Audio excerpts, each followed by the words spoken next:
Welcome to another edition of Politics Done Right. This is Egberto, Willies, your host.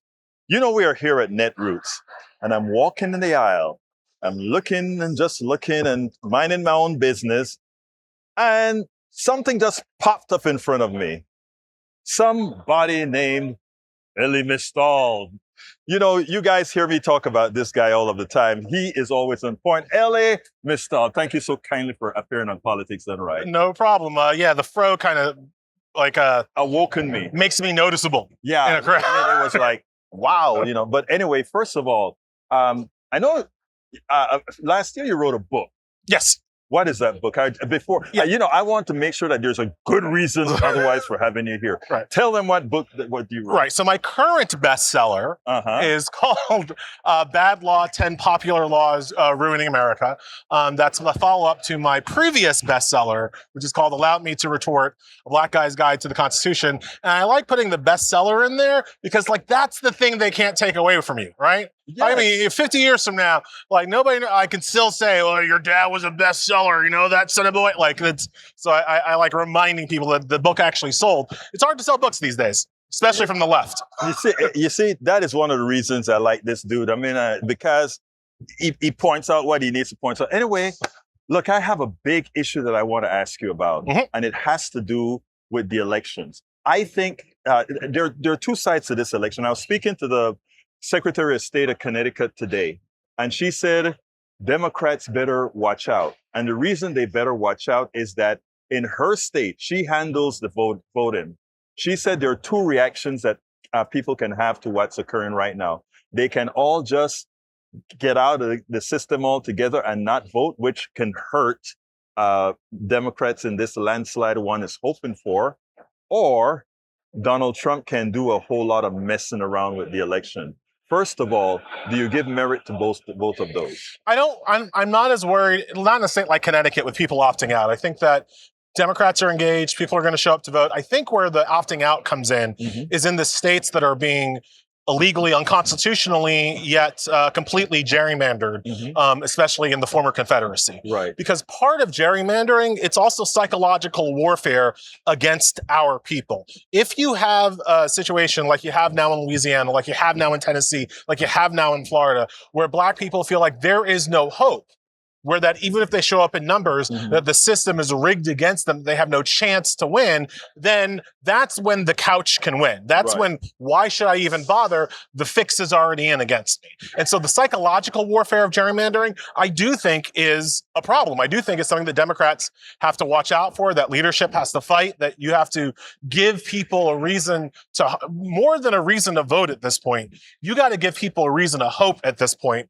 when the Republicans are doing everything they can to take the hope, to take the heart out of the Black community in the South. So I absolutely give credence to that first thing. The second thing, in terms of Trump messing with stuff, I mean, what do we think ICE is? Right. People who think ICE is just there to deport illegal, out-of-status immigrants, they're there to do that too.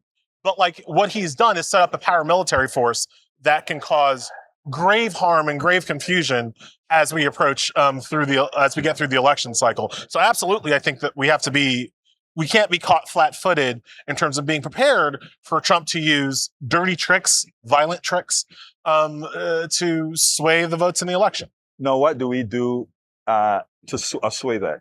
Well, you have to have your own state and local police forces ready. Because look, here's what happens in a state like Connecticut. The Democrats are expected to win. You go to Bridgeport. You go to some of the areas in Connecticut where there's a larger minority population, and you have ICE surrounding those communities, intimidating them. Right? They don't have to say you're not allowed to vote. Right. It's just here are 5 guys with assault rifles and military fatigues with masks on that you can't identify that are kind of interested to see if you're going to bother to come out your house today. That's voter intimidation. And in that situation, state and local police have to be ready to be deployed to fight ICE, to stop ICE from intimidating voters. And that's a level of dog that the Democratic Party doesn't usually have, but they are going to need to have it this election cycle. You said they're going to need to have it. Will they have it? Or do you see any possibility that they're going to have it? I always trust. Hope is an important thing. I hope the Democrats understand the stakes here. Historically speaking, they don't. Historically speaking, they will roll over. Historically speaking, ICE will intimidate voters across the nation. And then on the Wednesday after the election, on the Thursday after the election, the Democrats will be like, oh my God, how could this possibly happen? Let's file a lawsuit. When what needed to happen was boots on the ground on Tuesday. You're right. And so I don't know if they are. I hope they're ready. Well, they have every piece of information that they need in order to be ready. At this point, it's just a question of whether or not they have the will and the execution to do it. And what you think specifically? You think that they are or not? I think it's going to be state by state. Okay. I think, a J.B. Pritzker, that dude seems like he was born ready. Yes. Right? He definitely, he actually have a little bit of gangster in him. Right. Kathy Hochul, sometimes, some days not, right? I don't know about Connecticut. I don't know about California.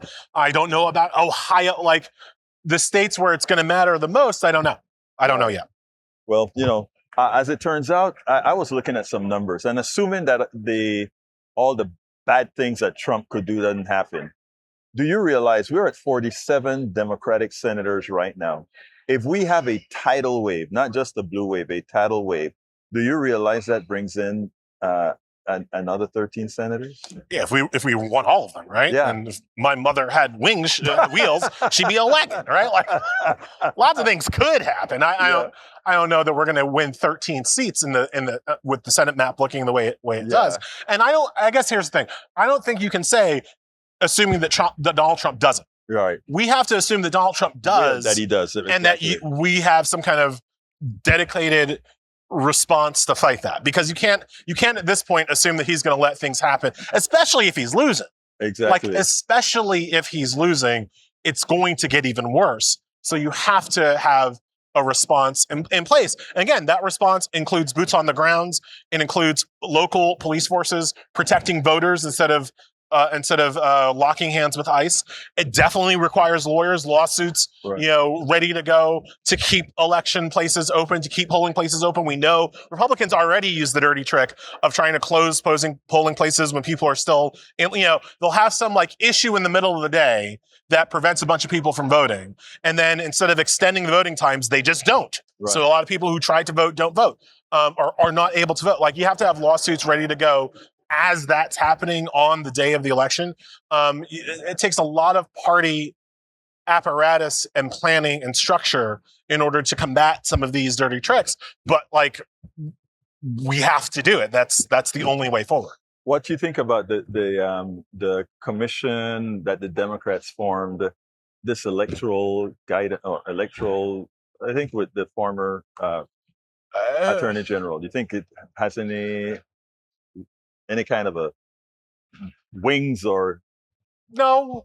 Oh, okay. I don't. The commissions are of no more use here. You need boots on the ground. Right. When I say boots on the ground, I honestly mean you go to East LA. Yeah. We know there's going to be ICE in East LA on election day, discouraging people from voting. Right. Who are the state troopers that Gavin Newsom is going to deploy to protect those voters? It is that direct, but also that simple. We don't need a commission. We don't need to put this up to committee. We don't need to have a working group, white paper. We need boots on the ground to protect people. And I don't know that the Democratic Party is always willing to take that next step. So what's next for Elie Mystal? Well, here at this conference, I'm talking about the only thing that will really help us, which is court expansion. That's why I'm here at Netroots. And anytime Democrats collect, I try to be somewhere, kind of in a closet being like, don't forget court packing. So that's why I'm here for this one. Then we're coming up on the end of the Supreme Court term. Big cases we're still waiting for big cases on transgender rights and of course, birthright citizenship. So I'll be reporting on that. Then we'll hit July. I'll take my annual July after the Supreme Court's done, July vacation with my family. And then I'll be back after Labor Day for the run up to the election. The big day.